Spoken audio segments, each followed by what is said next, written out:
How did my daughter-in-law's smug dare turn into a non-stop flood of calls less than 24 hours later?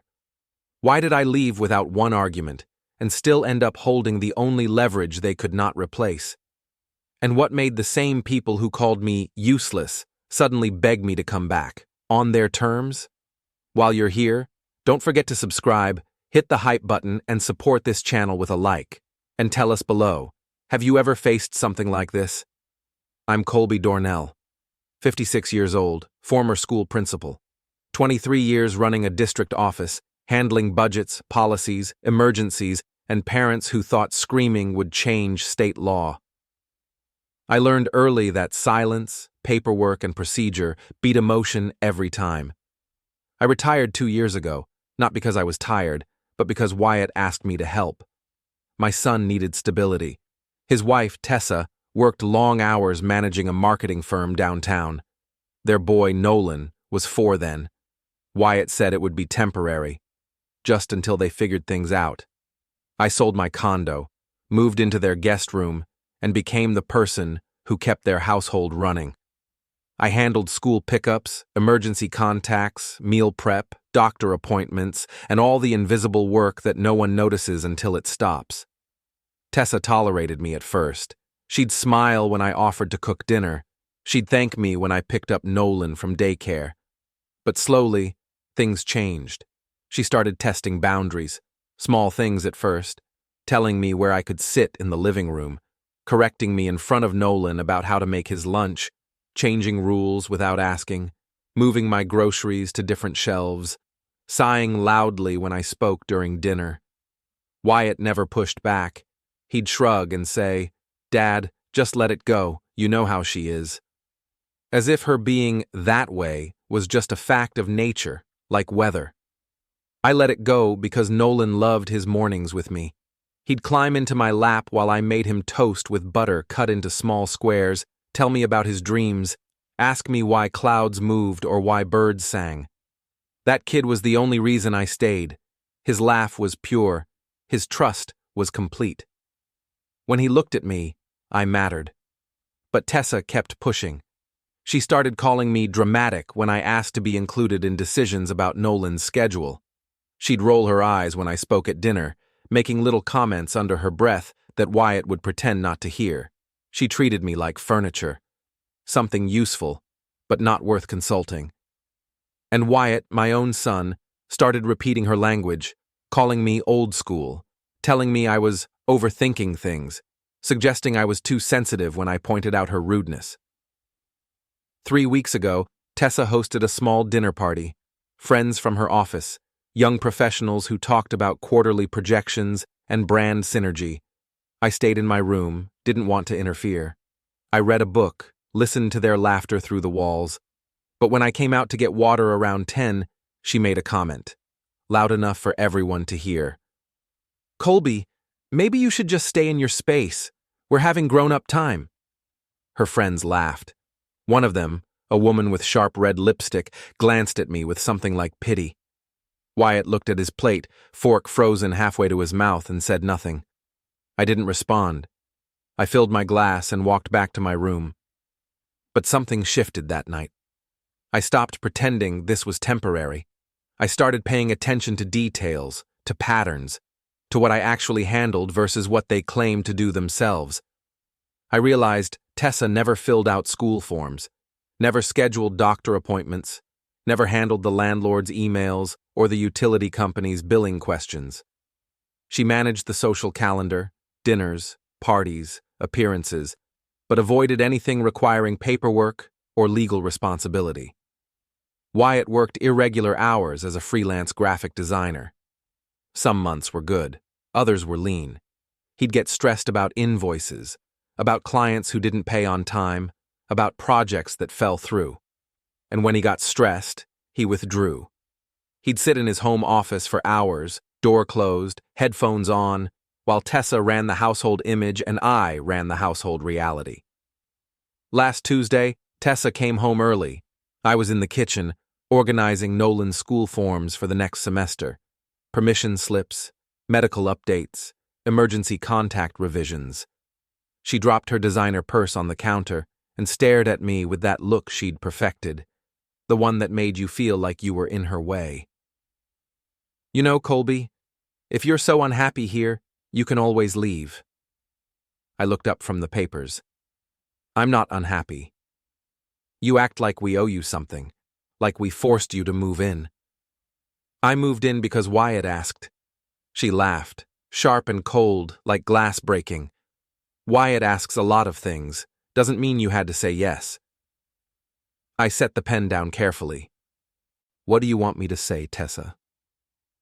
She leaned against the counter, arms crossed, head tilted in that way she did when she wanted to look thoughtful, but was really just being cruel. I want you to stop acting like this is your house. It's not. You're here because we allow it, and if you don't like how we run things, the door is right there. Wyatt walked in then. He glanced between us, his eyes darting like a cornered animal sensing danger, but said nothing. Just opened the fridge and grabbed a craft beer, the expensive kind Tessa insisted on buying. Tessa smiled, not a kind smile, not even a polite smile. A challenge, a dare. Go ahead, Colby, walk out. Prove me wrong. She expected me to argue, to defend myself, to beg for respect, or launch into some emotional speech about family and sacrifice. Instead, I reached into my pocket and pulled out the house keys. The ones Wyatt gave me 2 years ago. The ones I used every day to let myself in after picking Nolan up from school, to lock up at night when they forgot, to check the mailbox when they were too busy. I placed them on the counter, gently, like closing a book at the end of a chapter. Wyatt froze, beer halfway to his lips. Dad, what are you doing? Leaving. Tessa's smile flickered, just for a second. You're being dramatic. No, you told me to walk out, so I am. I grabbed my wallet and phone from the table, didn't pack a bag, didn't grab my toothbrush or the framed photo of Nolan from my nightstand, didn't make a speech, didn't slam anything, didn't raise my voice. Wyatt took a step forward, his face pale. Dad, wait. You should have said something 3 weeks ago, Wyatt, or 3 months ago, or when she first started treating me like I didn't belong here. Tessa's face went hard, all pretense of casual confidence dropping away. Fine, leave. See how long you last. I walked to the door, opened it, and stepped outside. The evening air was cool, quiet. Somewhere down the street, a dog barked. I heard Wyatt's voice behind me, muffled, saying something to Tessa, but I didn't turn around, didn't pause, didn't give them the satisfaction of seeing doubt on my face. I got into my car, started the engine, and drove. My hands were steady on the wheel. My breathing was calm. I wasn't angry. I wasn't sad. I was done. Before I reached the end of the block, my phone buzzed. Once. Then again. A number I didn't recognize. I ignored it and kept driving, watching their house disappear in the rearview mirror. I found a cheap motel off the highway. The kind with flickering neon signs advertising vacancy and free coffee. The kind where the clerk doesn't ask questions when you pay cash. I took a room on the second floor, unlocked the door, and sat on the edge of the bed, staring at the blank TV screen. My phone buzzed again. Wyatt this time. I didn't answer. I turned the phone face down on the nightstand and listened to the silence. I thought about Nolan, about his morning routine, about who would make his toast tomorrow, who would remind him to brush his teeth for 2 full minutes, who would tie his shoes the way he liked, with the loops exactly even, who would sign his permission slip for the zoo field trip next week. Then I thought about something else, something Tessa didn't know, something Wyatt had conveniently forgotten to mention to her. She talked big. She controlled the house, the schedule, the social dynamics. She decided what we ate, when we ate, who was invited over, what topics were acceptable at dinner. But she avoided anything official, anything that required paperwork or legal responsibility. I was the one listed on Nolan's school emergency contact form. I was the one who signed his enrollment papers 2 years ago when they moved to this district.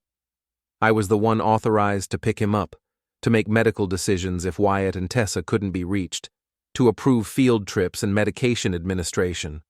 I was the one whose name appeared on housing documents because Wyatt's credit couldn't carry the mortgage alone 2 years ago.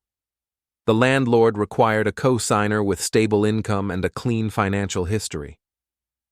Wyatt asked me quietly, almost embarrassed, and I'd agreed without hesitation because he was my son and he needed help.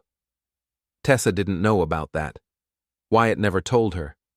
He was ashamed, I think, that he couldn't qualify on his own. So he let her believe the house was theirs alone, that I was just a guest they were generously housing. Tessa thought she had all the power, but power isn't about who talks the loudest. It's about who holds the structure together when no one's paying attention.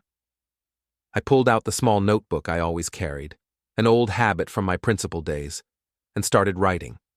Not emotions, not complaints, just facts, timelines, responsibilities, what I handled, what they claimed to handle, what would happen if I stopped. By midnight, the list was 4 pages long, single-spaced, chronological. My phone rang 6 more times before I finally turned it off. The next morning, I woke up at 6 on the dot. Old habits are hard to break, especially ones built over decades. I showered, letting the hot water wash away the last traces of sleep, then got dressed in clean clothes pulled from the emergency bag I kept in my car trunk. Another routine formed long before this situation. After that, I drove to a 24-hour diner about 2 miles from the motel, the kind of place that never really sleeps. The diner was nearly empty, quiet in that early morning way where even sounds seemed tired. A waitress with worn shoes and kind, observant eyes poured me coffee without asking. I ordered eggs, toast, and hash browns out of routine, then slid into a corner booth with my notebook open in front of me, the vinyl seat creaking softly as I settled in. I mapped everything carefully: the school forms, the emergency contact lists, the housing arrangements, the daily routines Nolan depended on, the utility bills and grocery receipts I'd been quietly covering whenever Wyatt's income came up short, the invisible scaffolding I'd built around their lives piece by piece, never asking for credit, never demanding acknowledgement. Tessa thought I was disposable. What she didn't understand was that she'd been standing on a structure I'd been holding upright for 2 years without complaint. My phone buzzed on the table beside my coffee cup. I'd turned it back on about an hour earlier. 17 missed calls, 10 voicemails, 15 text messages stacked one after another, all from Wyatt and Tessa. I sipped my coffee and read through them slowly, methodically, the way I used to read parent complaints back when I was principal, not emotionally, clinically, looking for patterns, shifts in tone, small reveals people didn't realize they were leaving behind. The first few messages were smug. Tessa saying I'd made my point and should stop being childish. Wyatt asking me to come home and talk like adults, as if that option had ever truly been available. Then the tone changed. "Dad, where are you?" "Colby, this isn't funny. The school called. They need you to confirm something." "Dad, seriously, pick up. This is getting ridiculous. We need to talk now." I took another sip of coffee and kept writing, pen moving steadily across the page, adding notes, drawing lines, cross-referencing details I already knew but wanted laid out in front of me. An hour later, my phone rang again. Different number this time. I answered. "Mr. Dornell?" "Yes." "This is Kennedy from Bright Futures Academy. We're trying to reach you about Nolan's pickup today. Your daughter-in-law called and said she'd be picking him up, but she's not listed as an authorized adult on our current records. We need your verbal confirmation before we can release him to anyone not on the approved list." I paused, pen hovering over the paper. "I'll call you back in 10 minutes. Mr. Dornell, we really need 10 minutes. I hung up and stared down at my notebook. This was the moment. The first real crack in Tessa's confidence. The first time she'd run straight into a wall she couldn't charm, pressure, or intimidate her way through. I didn't call the school back. 3 minutes later, Wyatt called. I answered on the 4th ring. "Dad, what the heck? The school won't release Nolan to Tessa. They said you're the only authorized contact and you're not answering. I'm answering now. Then call them back and fix this. Why didn't Tessa handle the authorization paperwork herself when Nolan enrolled? Silence. Long. Heavy. Dad, come on, don't do this. I'm not doing anything, Wyatt. Tessa told me to leave. I left. Now you need to figure out your own logistics. This is about Nolan. He's your grandson. Exactly. And I've been the one making sure he's taken care of for 2 years while you let Tessa treat me like garbage. While you stayed silent. While you chose her comfort over my dignity. She didn't mean... Yes, she did. And you let her. You stood there and watched her humiliate me. And you said nothing. You're 30 years old, Wyatt. You have a wife and a son. And you're still too afraid to stand up for anything. That's not fair. Fair? You want to talk about fair? I gave up my home, my retirement plans, my independence to help you, and in return, I got treated like hired help. No, worse than hired help, because at least employees get basic respect. I hung up. 5 minutes later, the school called again. I let it go to voicemail. By noon, my phone had 26 missed calls. I turned off notifications and ordered another coffee. I spent the afternoon at the public library. Quiet, neutral, a place where I could think without distraction, surrounded by the smell of old books and the soft sound of pages turning. I pulled up old emails on my phone. Documentation I'd kept without realizing it would matter. Confirmations from the school about updated contact information. Medical release forms I'd signed at the pediatric clinic. Housing documents from when I co-signed the lease extension last year because Wyatt's income alone didn't meet the landlord's requirements. I remembered that conversation. Wyatt had come to me embarrassed, explaining that 3 months of slow client payments had tanked his credit score temporarily. The landlord wanted proof of stable income or a second signer. I'd agreed immediately because he was my son and he needed help. We'd done the paperwork in my room, and he'd asked me not to mention it to Tessa. She's sensitive about money stuff, he'd said. She'll think I'm failing. I'd kept his secret, and now that secret was leverage. I saved everything to a cloud folder. Then I drafted a timeline, not for them, for me, so I could see the full picture clearly, without emotion clouding the facts. At 4 o'clock, I drove past Nolan's school, not inside, just near the pickup line. I parked across the street, engine off, and watched. Parents collected their kids in a familiar dance. Minivans and SUVs pulling up to the curb. Teachers walking children out, checking IDs, waving goodbye. Normal. Routine. I saw Tessa's car parked illegally in the fire lane, hazard lights blinking. She was out of the vehicle, phone pressed to her ear, pacing back and forth in designer heels that weren't made for standing on pavement. Her face was tight with frustration. A staff member, looked like Mrs. Patterson, the front desk coordinator, approached her. They talked for a moment. Tessa gestured sharply, her free hand cutting through the air. Mrs. Patterson shook her head firmly, said something else, then walked back inside the building. Nolan wasn't released. I watched Tessa get back in her car, slam the door hard enough that I could see the vehicle rock slightly. She made another call, probably to Wyatt. I started my engine and drove away before anyone noticed me. That evening, I sat in my motel room and listened to voicemails. Wyatt had left 4. His voice changed with each one. The first was irritated. The second was pleading. The third was angry. The fourth was something else. Fear. Dad, please, we need to talk. Tessa's really upset. The school won't let us take Nolan without your approval.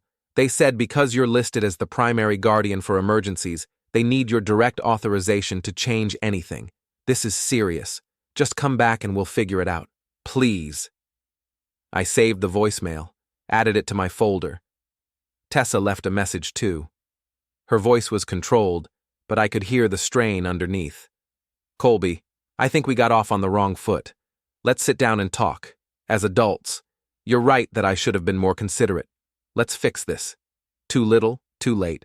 and far too calculated. The next morning, I met with Marcia Keene, my former assistant principal. We'd worked together for 12 years before I retired, handling everything from budget crises to parent lawsuits to a memorable incident involving a science teacher and an unauthorized chemistry demonstration. Marcia was steady, practical, loyal, the kind of person who didn't ask unnecessary questions but always knew when something was wrong. We met at her house, a small craftsman with a garden full of roses and a porch swing that creaked gently in the breeze. She poured coffee and sat across from me at her kitchen table, sunlight streaming through lace curtains. "You look like you've been thinking too much," she said. "I've been thinking the right amount." She smiled, the kind of smile that held years of shared experiences. "That bad, huh?" I told her everything. Not emotionally, just the facts, the timeline, the power dynamic, the moment Tessa dared me to leave, the realization that they couldn't function without me, but had never appreciated me. Marcia listened without interrupting. When I finished, she leaned back in her chair and studied me over the rim of her coffee mug. "So, what do you want to do?" "I want boundaries. Real ones. Not the kind you negotiate in private and then get ignored the next day. You want to go official?" "Yes." She nodded slowly. "You know this will change things with Wyatt permanently." "Things are already changed. He chose her over me a long time ago. I just didn't want to see it. I kept telling myself he was caught in the middle, that he was doing his best. But the truth is, he's weak. He let her set the tone, and he hid behind her because it was easier than standing up to her." Marcia tapped her fingers on the table. "You'll need a lawyer. Someone who understands housing law and family dynamics. Someone who won't turn this into a circus." "I know. And you'll need to be okay with whatever happens next, because once you start this, you can't walk it back. Wyatt might not forgive you." "I'm okay with it." She studied me for a moment longer, then pulled out her phone. "I know someone. His name's Elliot Hargrove. He's not flashy, but he's thorough. Specializes in family law and housing disputes. He'll help you build a case without drama." "Thank you." She texted me his contact information, then reached across the table and squeezed my hand. Her grip was firm, warm. "You were always the calm one in the chaos, Colby. Don't lose that now. Don't let anger make you stupid." "I won't." 2 days later, I sat in Elliot Hargrove's office. It was small but organized. Bookshelves lined with legal texts, a desk with neatly stacked files, no unnecessary decorations, no ego photos of him shaking hands with politicians or judges. He was maybe 55, with salt and pepper hair and the kind of face that looked like it had heard every bad story twice. He listened while I explained the situation, asked clarifying questions, and took notes in careful handwriting. When I finished, he set his pen down and looked at me directly. "You're not trying to take custody of your grandson." "No." "You're not trying to force them out of the house." "No." "So what do you want?" "I want them to understand that respect isn't optional, that they can't treat me like I'm disposable and then expect me to show up when it's convenient. I want leverage. I want fairness."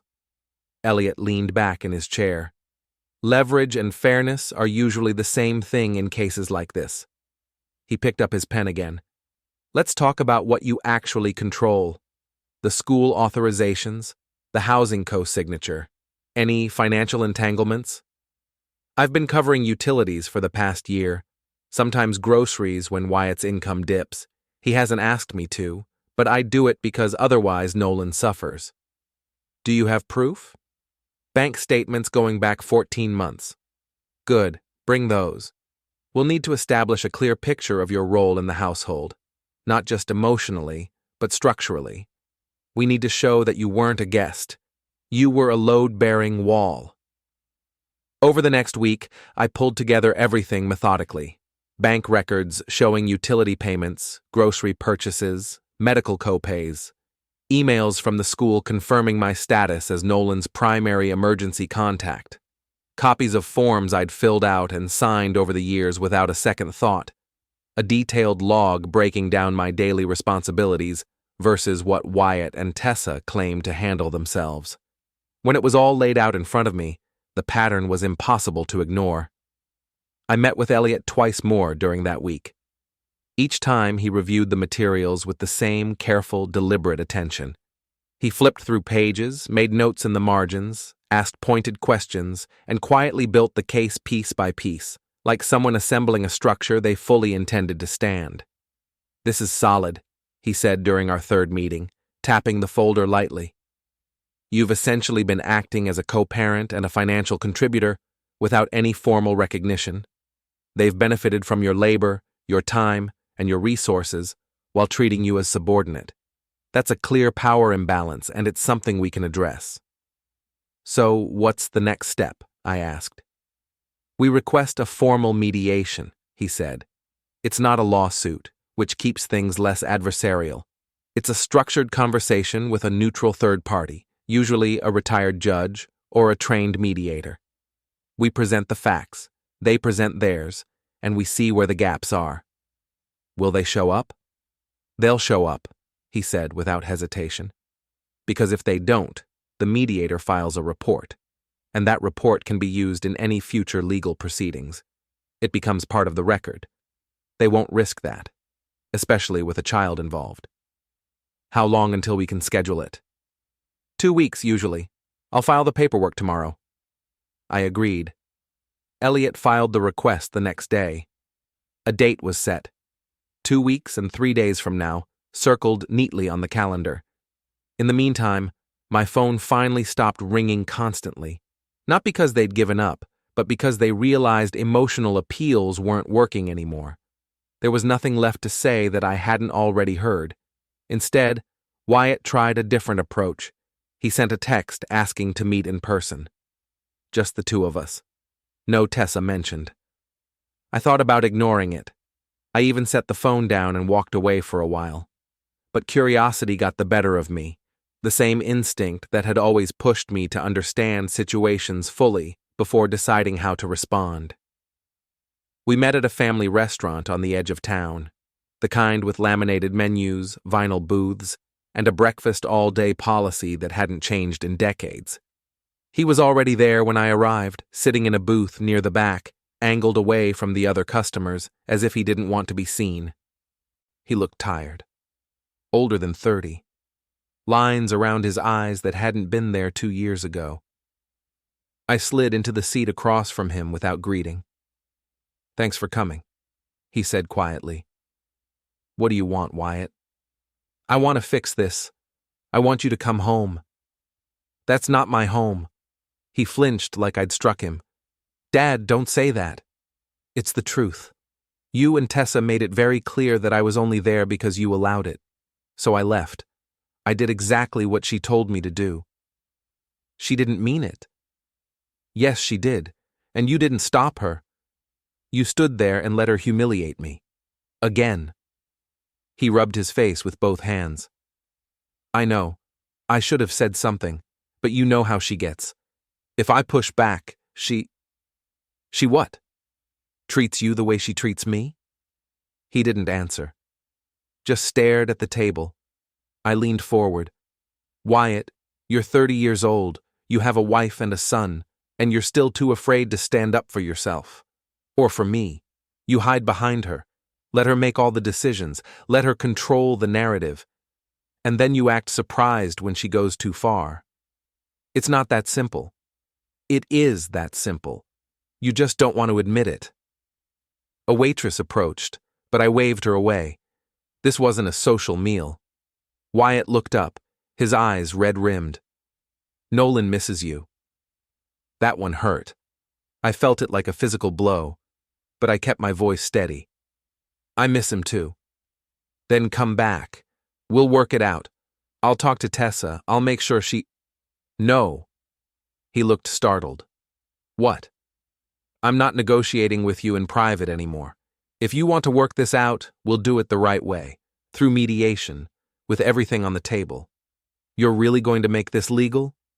You made it legal when you let her push me out of my own grandson's life, when you co-signed documents with me and then pretended I didn't exist. When you took my help and gave me nothing in return? Wyatt's jaw tightened. This is ridiculous. You're being vindictive.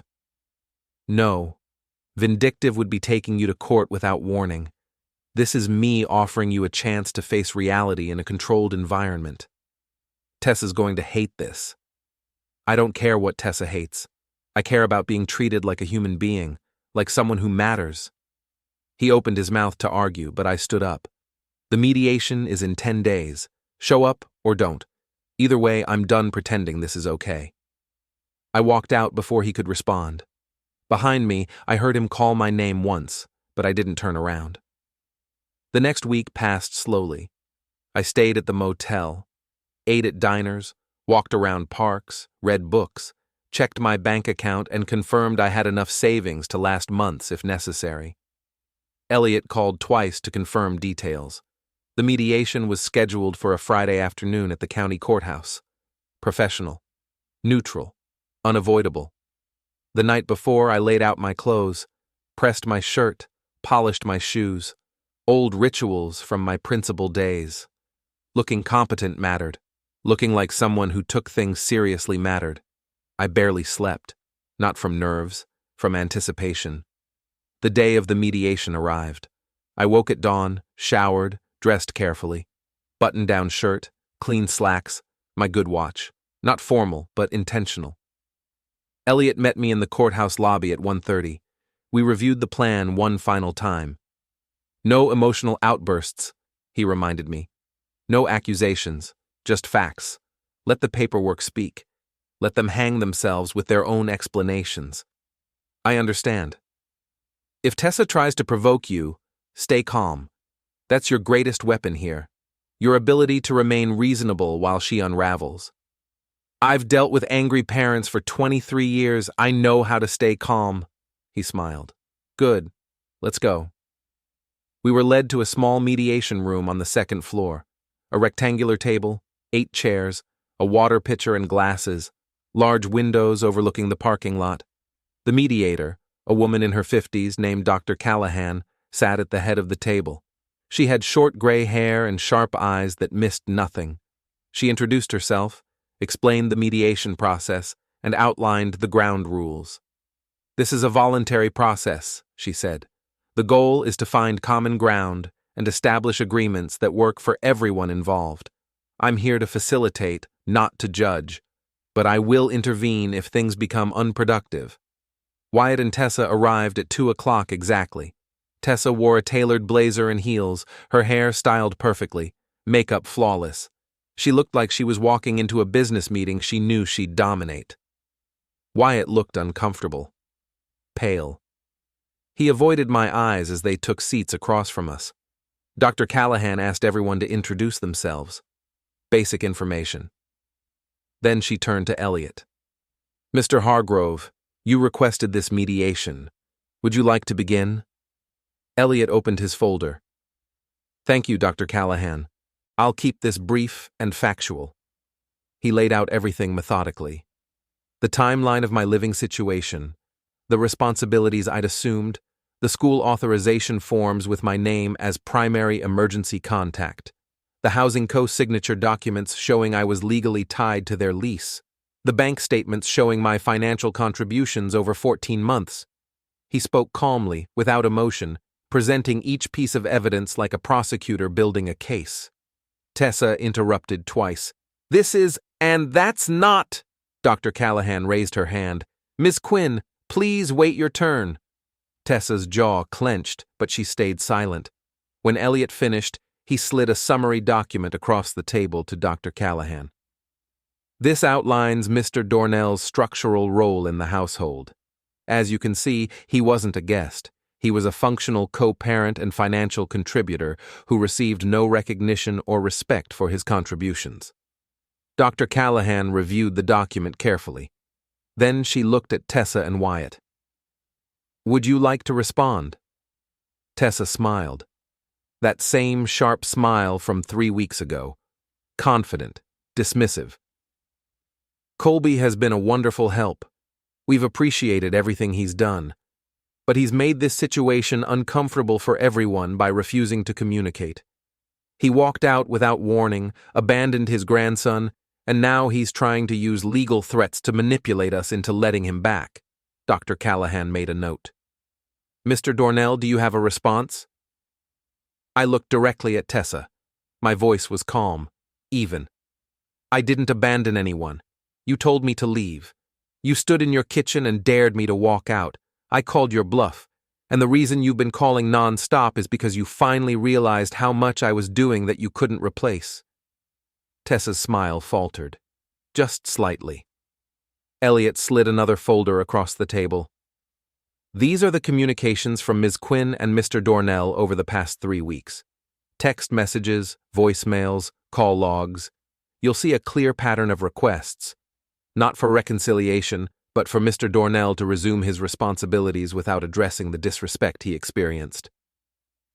Dr. Callahan reviewed the messages.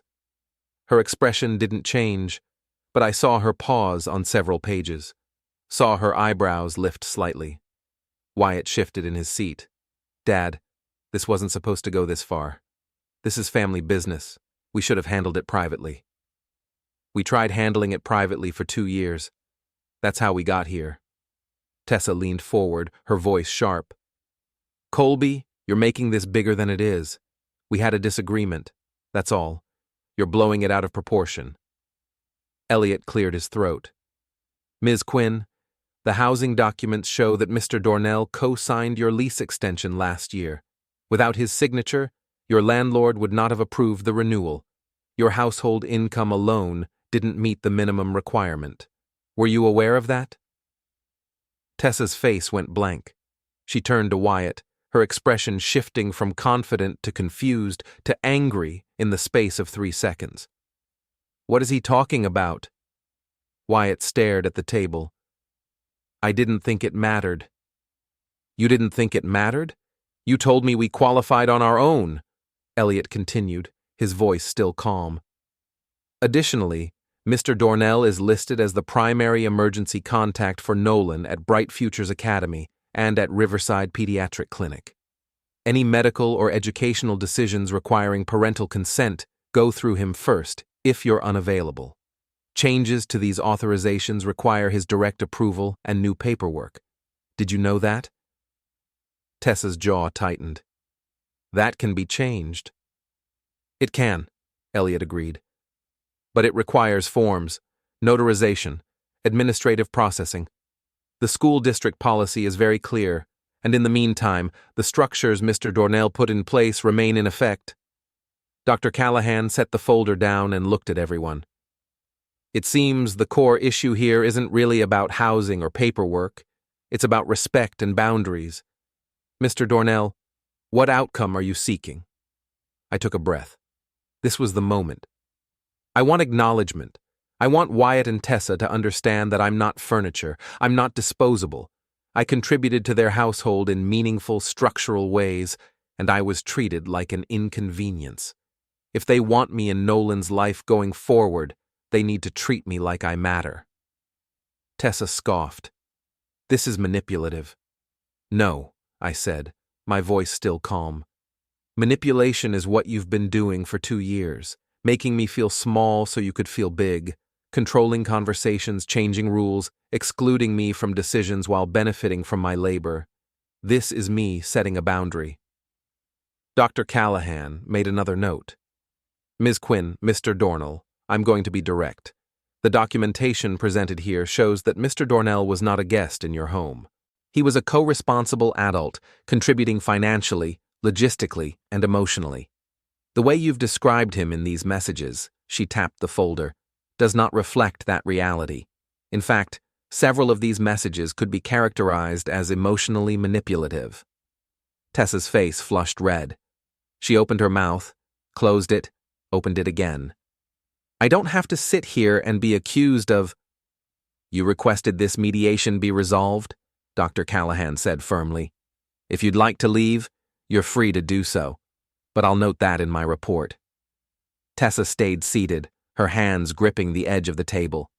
Wyatt finally spoke, his voice small. Dad, I'm sorry. I should have said something. I should have stopped her. I looked at my son, saw the regret, the fear, the realization that he'd let things spiral out of control. But I also saw the weakness, the same weakness that let Tessa control everything for 2 years. Wyatt, I love you.